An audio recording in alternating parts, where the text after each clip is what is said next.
Oh yeah, this goes hard. Yu-Gi-Oh! Card game The Chronicles Fallen in the Virtuous Episode 6, Albion the Branded Dragon is, wait, the end of it? Okay, we'll talk more about that later, but for the moment the episode itself is pretty cool. So we're following up on the cliffhanger from last episode, when the giant serpent of Golgonda came out of the sand. And inside Albaz triggers some sort of fight or flight response, and we get the branded in red that causes him to transform into Albion the Branded Dragon. So yeah, we get a fight between Albion and the giant serpent, and I think it looks pretty good. Of course, there is a bit of 3D animation here that we've seen throughout the series, and I talked a bit about it last episode, but basically I think it looks okay for action sequences, but mostly for the ones in the first episode, where we were following characters that were either dressed in armor or partly mechanical. Meanwhile, when you use it on characters that are standing still, it didn't really work out with the Spriggans, I think, but in this fight here they actually switch up from 2D to 3D depending on the shot. Of course, if Albion is flying around and doing all these cool tricks, that's 3D. But for a lot of close-up shots, and generally they are 2D animated, which I do appreciate, so I wouldn't really say it is all that distracting, and again, I understand it. And once again, just the fact that we usually see a bunch of Yu-Gi-Oh! Monsters 3D animated in video games, it kind of all works out. Kit sort of gets caught in the crossfire of the battle, and she gets knocked out, though it is played more for laughs, showing that she's okay, but oh my gosh, she's so unserious, I love her.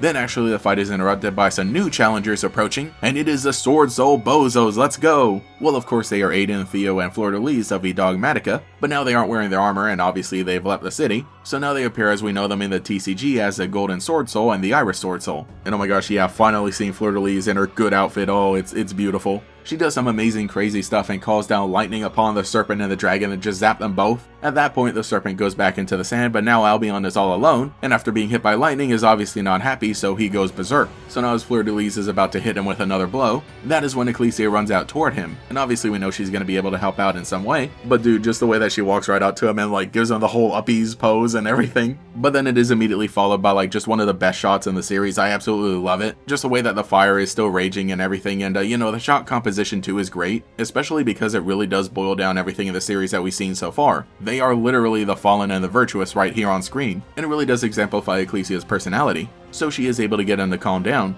and I love the animation here as all the fire fades away and he goes from being Albion the Branded Dragon back to Albion the Shrouded Dragon. You know, his original form, or at least his original dragon form, and he's a lot more calm now, basically being himself, though, you know, not in his dragon boy form, so it seems like that's going to be a bit of a predicament for the moment. That brings us to about the point we would be in the artwork of Incredible Ecclesia the Virtuous. So yeah, that was the episode, and one thing I don't like is that we don't really get to hear Fleur-de-Lis speak at all in her, you know, her new form or anything, or get to see her all that much, because the reunion between her and Ecclesia is played during the credits, so you know, I like the credits normally in this series, with the music and the nice visuals that they show, but then to kind of have the credits overlaid over the animation, you know, I'm really not a fan of, but I think they did it because this is the end of a story for the moment, and yeah, that is about where we end off for the moment. The Sword Soul Bozos head off on their own, meanwhile Ecclesia and Alban ride off in a different direction. So yeah, if this is effectively like a season 1 finale, or at least like a part 1 finale, then I think it works really well. While still short, it is a nice climax with some good action, and narratively it really works out, especially because Fleur-de-Lis saw Ecclesia connecting with Albaz and, you know, let her. So yeah, for the first 6 episodes of the story, I think it's great. Now the real question becomes, will they actually continue it? We do know that the Chronicles anime is going to be continuing, but the next 4 episodes from December to March are going to be focused on the Spirit Charmers, which is going to be really fun. But when that is all said and done, it's going to bring us to April, the 1-year anniversary of when the Chronicles anime started, so I don't know how long they're going to continue it because they've really said nothing beyond that, but I really hope and imagine that they're going to continue the Fallen and Virtuous story, and the last 6 episodes we got are just something like the part 1 of it because, you know, obviously we're nowhere near the end of the actual story, and then maybe in like April 2026 we'll get like 2 episodes focusing on something else, and then another 6 episodes to wrap up the Fallen and Virtuous story. And I really do hope that is the case and that they're not just doing this little animation here and saying, okay, if you want to know the rest of the story, make sure you play Yu-Gi-Oh! Master Duel and buy the cards, haha, which is a total Konami kind of thing, but you know, I'm gonna pray, I'm gonna hope, and that we get some sort of announcement soon because I really have been enjoying the Chronicles anime. I do have some issues with it. I was actually talking with a friend and kind of vented about a lot of its shortcomings, but a lot of things that I think that is doing really well, so maybe if you want to see another video kind of dissecting everything and discussing as a whole the 6 episodes that we got in this year, let me know. But for now, let me know what you think of this episode, and if you really also hope that next year we'll get even more. Anyways, Gatorex, thank you so much for watching, and I'll catch you all later.